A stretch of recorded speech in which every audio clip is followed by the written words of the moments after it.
In this video, I will show you how to remove a domain from your Shopify store.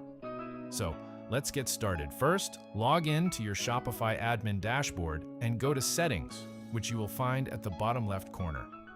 This method works for all domain providers like Namecheap, GoDaddy, Squarespace, and others.